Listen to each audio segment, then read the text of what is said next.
Ley número 13. Cuando pida ayuda, no apele a la compasión o a la gratitud de la gente, sino a su egoísmo. Si necesita recurrir a la ayuda de un aliado, no se moleste en recordarle el apoyo que usted le dio en el pasado o sus buenas acciones. Lo pasado se ignora o se olvida. Si en cambio, al formular su pedido de colaboración, usted muestra elementos que beneficiarán a la otra persona y hace gran hincapié en ellos, su contrincante responderá con entusiasmo a su solicitud, al detectar el beneficio que podría obtener. Transgresión de la ley.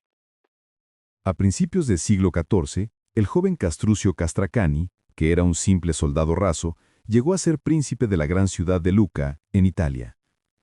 Una de las familias más poderosas de la ciudad, los Pollo, había contribuido a su meteórico ascenso, obtenido mediante traiciones y hechos sangrientos. Pero una vez que Castracani estuvo en el poder, los Pollo sintieron que su protegido los había olvidado. La ambición del joven era más grande que la gratitud que pudiera sentir. En 1325, mientras Castruccio luchaba contra Florencia, la principal rival de Lucca, los Pollo conspiraron con otras familias nobles de la ciudad para librarse del ambicioso príncipe. Tras provocar una insurrección, los conspiradores atacaron y asesinaron al gobernador en quien Castruccio había delegado el gobierno de la ciudad durante su ausencia. De inmediato estallaron tumultos, y los seguidores de Castruccio y los de Pollo se trabaron en encarnizada lucha. Cuando el enfrentamiento alcanzó su punto máximo, Stefano di Pollo, el miembro mayor de la familia, intervino y logró que ambos bandos depusieran las armas. Stefano, un hombre amante de la paz, no participó en la conspiración y advirtió a su familia que ello solo produciría un inútil baño de sangre. Luego, insistió en interceder en nombre de la familia para persuadir de Castruccio a que escuchara las quejas de los Pollo y satisficiera sus exigencias. Como era el miembro mayor y más sabio del clan, la familia accedió a confiar en su diplomacia y no en las armas. Cuando las noticias de la rebelión llegaron a oídos de Castruccio, éste regresó a toda prisa a Lucca. Sin embargo, cuando arribó a la ciudad ya los combates habían cesado, gracias a la intervención de Stefano, y se sorprendió al encontrar la ciudad serena y en paz. Stefano di Pollo, seguro de que Castruccio le agradecería el haber sofocado la rebelión, fue a visitar al príncipe. Explicó de qué manera había logrado pacificar la ciudad e imploró piedad. Alegó que los rebeldes de su familia eran jóvenes e impetuosos, ansiosos de poder pero carentes de experiencia. Recordó a Castruccio la generosidad con la que los Pollo lo habían tratado y le pidió que perdonara a los Pollo y escuchara sus reclamos. Esto era lo más justo, ya que su familia había accedido a deponer las armas y en el pasado siempre lo había apoyado. Castruccio escuchó pacientemente. No se lo veía ni furioso ni resentido. Por el contrario, aseguró a Stefano que se haría justicia y le pidió que llevara a toda la familia al palacio para discutir los reclamos y llegar a un acuerdo. Cuando se despidieron, Castruccio dijo que le agradecía a Dios la oportunidad que le había brindado para demostrar su clemencia y su bondad. Aquella noche, toda la familia Pollo se presentó en el palacio. Castruccio los hizo arrestar de inmediato y algunos días después, todos ellos fueron ejecutados, incluido Stefano. Interpretación. Stefano di Pollo encarna a todos los que creen que la justicia y nobleza de su causa triunfarán. Es cierto que el apelar a la justicia y a la gratitud ha tenido éxito en ocasiones, pero en general resulta fatal, sobre todo cuando se lidia con los Castruccio de este mundo. Stefano sabía que el príncipe había ascendido al poder gracias a la traición y a la inescrupulosidad. Después de todo, era un hombre que había asesinado a sangre fría a su mejor amigo. Cuando le recriminaron el haber matado a su viejo amigo, el príncipe replicó que no había ejecutado a un viejo amigo, sino a un nuevo enemigo. Un hombre como Castruccio no conoce sino la fuerza y sus propios intereses. Cuando comenzó la rebelión, sofocarla y ponerse a merced del príncipe constituía la jugada más peligrosa del príncipe. Aún después de haber cometido ese error fatal, Stefano di Pollo tenía todavía algunas opciones. Podría haber ofrecido dinero a Castruccio, o haberle hecho promesas para el futuro, o señalado de qué manera los Pollo podrían contribuir a incrementar aún más el poder de Castruccio a través de su influencia sobre las familias más poderosas de Roma y el ventajoso matrimonio que podrían arreglar para él. En lugar de apostar a alguna de estas alternativas, Stefano se refirió al pasado y a deudas imposibles de cobrar. Un hombre no solo no está obligado a la gratitud, sino que esta es a menudo una terrible carga de la que con gusto se librará en cuanto se le presente la ocasión. y en este caso, Castrucho tuvo la posibilidad de deshacerse de su deuda de gratitud con los Pollo, eliminándolos a todos. Observación de la ley. En el año 433 a.C., poco antes de que estallara la guerra del Peloponeso, la isla de Corcira, hoy Corfú, y la ciudad-estado griega de Corinto se encontraban al borde de un conflicto armado. Ambas partes enviaron embajadores a Atenas en un intento de ganar a los atenienses para sus respectivas causas. Era mucho lo que se ponía en juego en esa gestión, dado que aquel que tuviera Atenas de su parte se aseguraría la victoria. Y quien saliera victorioso de aquella guerra no tendría compasión con el enemigo derrotado. El primero en hablar fue el embajador de Corfú, que comenzó por admitir que la isla nunca antes había apoyado a Atenas y que, por el contrario, se había aliado con los enemigos de esa ciudad. Entre Corfú y Atenas no había lazos de amistad o gratitud. El enviado dijo que, de hecho, Corfú solicitaba la ayuda a Atenas solo porque le preocupaba su seguridad. Lo único que tenía para ofrecer era una alianza basada en intereses mutuos. Corfú poseía una flota que solo era superada en magnitud y fuerza por la propia flota ateniense. Una alianza entre ambos estados crearía una fuerza naval formidable, capaz de intimidar al estado rival de Atenas, Esparta. Lamentablemente, eso era lo único que Corfú podría ofrecer. El representante de Corinto pronunció un brillante y apasionado discurso que contrastaba marcadamente con la presentación parca y descolorida del representante de Corfú. Hizo referencia a todo lo que Corinto había hecho por Atenas en el pasado. Se preguntó qué dirían los demás aliados de Atenas si la ciudad llegaba a un acuerdo con quienes antes habían sido sus enemigos, en lugar de aliarse con sus amigos del presente, que habían servido con lealtad a los intereses de la ciudad. Quizás aquellos aliados rompieran sus acuerdos con los atenienses si veían que éstos no concedían valor alguno a la lealtad. Hizo referencia a la ley helénica y a la necesidad de devolver a Corinto todos los favores que ésta había hecho a Atenas. Cerró su discurso enumerando la cantidad de servicios que Corinto había prestado a Atenas y enfatizando la importancia de demostrar gratitud a los amigos. Después de este discurso, los atenienses se reunieron a deliberar. En una segunda ronda, una abrumadora mayoría votó por la alianza con Corfú, dejando de lado a Corinto. Interpretación. La historia recuerda la nobleza de los atenienses, pero en realidad eran fundamentalmente los realistas de la antigua Grecia. Para ellos, toda la retórica y todos los argumentos emocionales del mundo no podían competir con un sólido argumento pragmático, sobre todo si prometía incrementar su poder. Lo que el embajador de Corinto no comprendió fue que, al hacer referencia a la pasada generosidad de Corinto para con Atenas, no lograría sino irritar a los atenienses, dado que de manera sutil e indirecta les estaba exigiendo sentirse culpables y obligados a la retribución de los favores recibidos. Nada importaba menos a los atenienses que los favores del pasado y los sentimientos de amistad.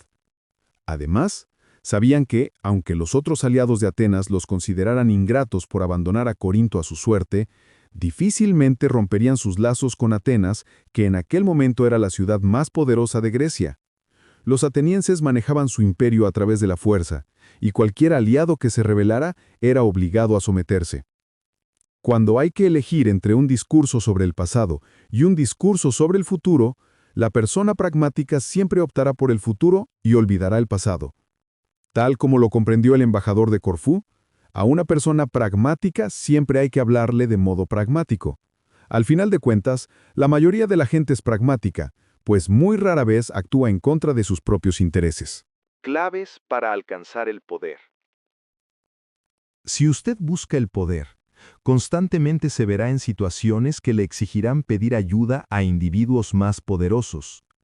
Pedir ayuda es un arte que depende de la habilidad que usted posea para comprender a la persona con la que está tratando y confundir sus propias necesidades con las del otro. A la mayoría de las personas esto les resulta muy difícil, porque se hallan por entero absorbidas por sus propios objetivos y deseos. Parten de la suposición de que la gente a la que le piden un favor tiene un interés altruista en ayudarlos. Hablan como si sus necesidades tuvieran importancia para los demás, mientras que lo más probable es que les resulten indiferentes. A veces apelan a temas más generales, como las grandes causas, o a emociones como el amor y la gratitud. Se afanan por presentar un panorama lo más amplio posible, cuando las realidades simples y cotidianas tendrían mucha más fuerza. Lo que en general no se comprende es que hasta la persona más poderosa está encerrada en el círculo de sus propias necesidades, de modo que, si no se apela a sus egocéntricos intereses personales, la otra parte solo considerará que usted está desesperado, o en el mejor de los casos, que le está haciendo perder el tiempo. En el siglo XVI, unos misioneros portugueses intentaron durante años convertir al pueblo de Japón al catolicismo, en la misma época en que Portugal monopolizaba el comercio entre Japón y Europa. Si bien los misioneros alcanzaron un moderado éxito en su gestión, nunca llegaron hasta la élite que gobernaba el país. De hecho, a comienzos del siglo XVII, su acción proselitista había provocado el completo rechazo del emperador japonés Ieyasu. Cuando los holandeses comenzaron a llegar en masa al Japón, Ieyasu sintió un profundo alivio. Necesitaba de los europeos por sus conocimientos relativos al uso de las armas de fuego y la navegación, y por fortuna los holandeses no intentaban difundir su religión, solo querían hacer negocios. De inmediato Ieyasu tomó medidas para expulsar a los portugueses. A partir de ese momento, trataría solo con los holandeses, de mentalidad práctica. Japón y Holanda tenían culturas en extremo diferentes, pero ambos compartían una preocupación universal: el interés propio. Cada persona con la que usted trata en su vida es como si fuese otra cultura, un país desconocido con un pasado que no tiene nada que ver con el de usted. Sin embargo, estas diferencias se pueden superar apelando al propio interés. No sea sutil ni indirecto. Usted tiene un conocimiento valioso que compartir, o llenará de oro los cofres del otro, o le hará prolongar la vida y lo hará más feliz. Ese es el idioma que todos hablamos y comprendemos. El paso siguiente en este proceso consiste en comprender la psicología de la otra persona. ¿Es vanidosa? ¿Le preocupa su reputación o su posición social? ¿Tiene enemigos que usted puede contribuir a derrotar? ¿Sus únicas motivaciones son el dinero y el poder? Cuando los mongoles invadieron China en el siglo XVI, amenazaron con anular una cultura que había prosperado durante 2000 años. Su líder, Gengis Khan, solo veía en China un país que carecía de ricas pasturas para sus caballos, de modo que decidió destruir todas las ciudades porque será mejor exterminar a los chinos y dejar que crezca el pasto.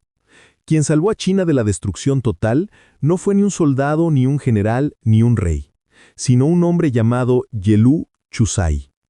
Como él mismo era un extranjero, Chusai había aprendido a valorar la superioridad de la cultura china. Logró convertirse en un confiable asesor de Gengis Khan y lo persuadió de que podría obtener riquezas de aquel lugar si, en lugar de destruirlo, simplemente cobraba impuestos a todos los habitantes. Khan comprendió la practicidad de la propuesta y siguió el consejo de Chusai. Cuando Khan tomó la ciudad de Kaifeng a cabo de un largo sitio y decidió masacrar a todos sus habitantes, como lo había hecho en otras ciudades que habían intentado resistirse, Chusai le dijo que los mejores artesanos e ingenieros de China se habían refugiado en Kaifeng y que le valdría más aprovechar sus habilidades. Khan perdonó a la ciudad y a sus habitantes. Nunca antes había demostrado Gengis Khan tanta piedad, pero no fue piedad lo que salvó a Kaifeng. Chusai conocía muy bien a Khan. Era un campesino bárbaro, a quien no le importaba la cultura ni ninguna otra cosa que no fuera la guerra y los resultados prácticos. Chusai decidió apelar a la única emoción que podría conmover a un hombre como aquel: la codicia. El interés propio es la palanca mágica que mueve a la gente. Una vez que haya logrado hacerles ver de qué manera podrá satisfacer las necesidades o beneficiar la causa del otro, la resistencia que se oponía a su pedido de ayuda desaparecerá como por arte de magia. A cada paso que usted dé en su camino hacia la adquisición de poder, debe aprender a meterse en la mente del otro, ver sus necesidades y sus intereses, y deshacerse de la pantalla de sentimientos propios que le impiden ver la verdad. Una vez que domine ese arte, sus posibilidades no tendrán límites. Invalidación. Quizás algunas personas consideren desagradable y poco noble que alguien apele a sus intereses propios y preferirán que se les brindara la posibilidad de ejercer la caridad, la piedad y la justicia, que es lo que las hace sentirse superiores a usted. Al pedirles ayuda, usted subraya la posición y el poder de ese tipo de individuo. solo bastante fuertes como para no necesitar nada de usted, salvo la oportunidad de sentirse superiores. Ese es el vino que los embriaga. Se mueren por financiar su proyecto y relacionarlo con los poderosos, siempre y cuando, por supuesto, todo se realice en público y por una buena causa. En general, cuanto más público haya, mejor. Por lo tanto, no todos pueden ser abordados con argumentos que apelen a su cínico egoísmo. Necesitan oportunidades para demostrar en forma pública su buen corazón. No sea tímido. Concédales la oportunidad. Al pedirles ayuda, no los estafa ni se aprovecha de ellos. En realidad, dar, y que los vean dando, les causa gran placer.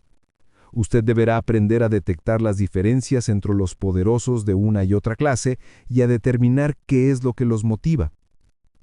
Cuando emanan codicia, no apele a la caridad. Cuando quieren parecer nobles y caritativos, no apele a la codicia.